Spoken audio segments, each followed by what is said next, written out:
Mark chapter 1, we're looking at the calling of the first disciples. Start from verse 16.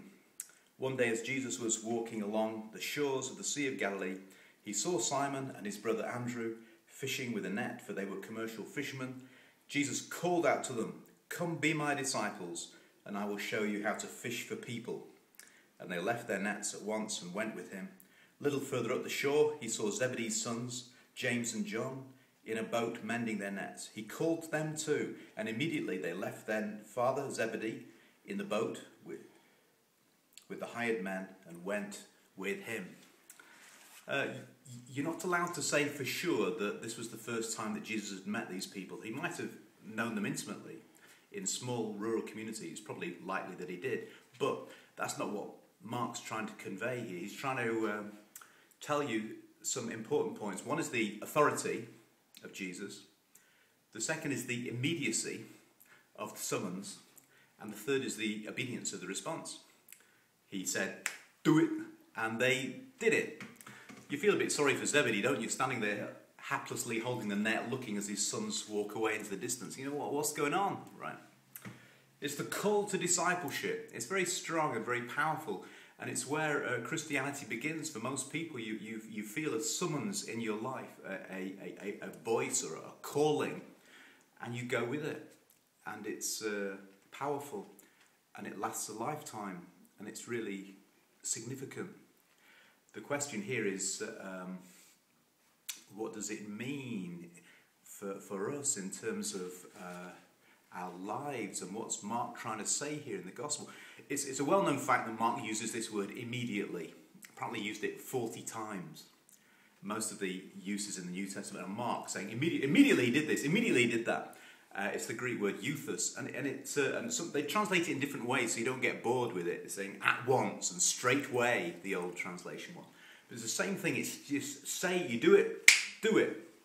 Okay, I mean, if a policeman walked in the room and said, "Ken, put your hands on the vehicle," I'd do it. But if it was somebody else, I probably wouldn't, because the guy who was saying it was clothed in authority. I'd have to do what he said. So there's something about, this is what Mark's saying, there was something about Jesus that made them snap to it.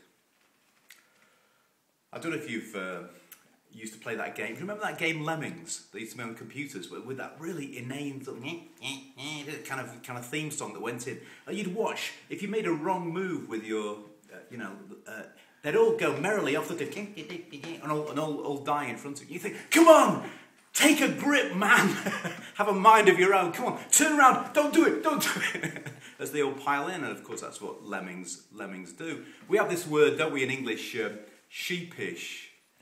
Sheepish, and it means behaving like a sheep. And if you've ever noticed a sheep, if there was a big open gate and then a stone wall, if the lead sheep in it goes over the stone wall, everybody follows the sheep, even though they've got this big gate next to them. Come on, haven't you got a mind of your own?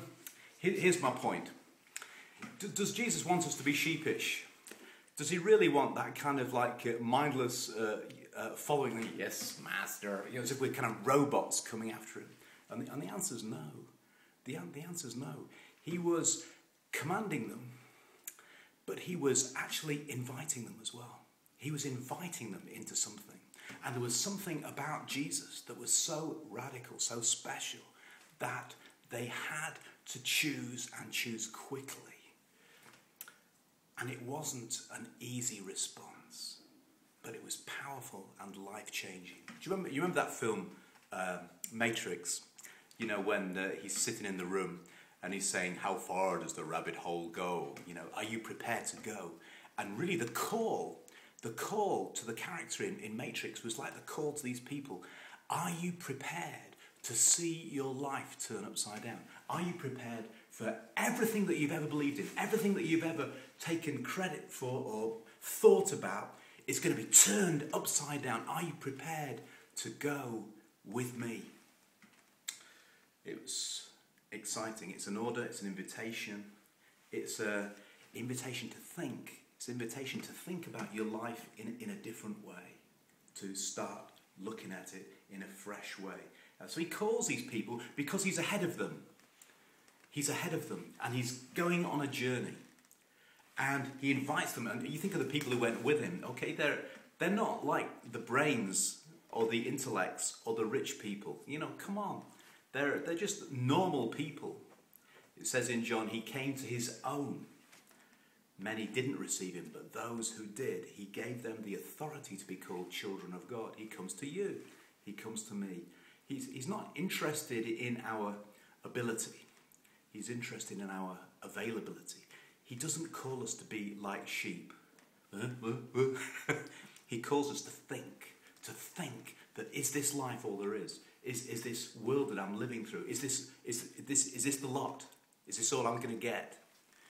And he gives us an opportunity to go down a track that is fresh. He calls the crowds. He calls blind people. He calls prostitutes. He calls the wackos and weirdos and the people left behind. And he says, come follow me. Well, why? To what?